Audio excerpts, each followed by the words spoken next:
Hello everyone, এই দেখো বন্ধুরা, তোমার দাদা ভাই আমরা এসছি নদীতে দোঁ আটতে। ঠিক আছে বন্ধুরা, দোঁয়ায় কি পরে দেখা যাক।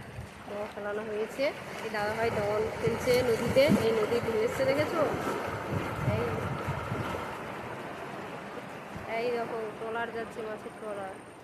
ঢেউগুলো হচ্ছে দেখো, আমরা এই বাড়ির সামনে নদী, কী বলবো, দিন ধরে নিরাম খাওয়া হচ্ছে তো, তাই এই গাঙে দোঁ ফেলতে এসেছি। ধরে নিয়ে গেলে রান্নাবান্না হবে, কি পরে দেখা যাক।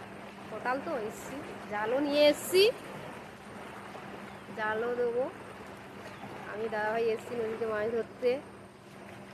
এই মাছের ট্রলার বেরিয়ে যাচ্ছে। এই দাদা দনটা বেঁধে দিচ্ছে, বুঝতে পারছো বন্ধুরা? এসছি কথা দেখো, নদীতে এসছি, আর এই দাদাভাই হাতটা ধুয়ে আসছে। আর এসছি ওই কারণে কিছু একটা ভিডিও বানাবো নদীতে। কুমিরও আছে আমাদের এই নদী রাক্ষসখালী নদীতে, জানাহারে কুমিরও প্রচুর থাকে এই নদীতে। হ্যাঁ, টাটা। কেমন লাগে অবশ্যই কমেন্ট করে জানাবে বন্ধুরা। ভালো যদি লাগে অবশ্যই লাইক কমেন্ট শেয়ার করে দিও প্লিজ।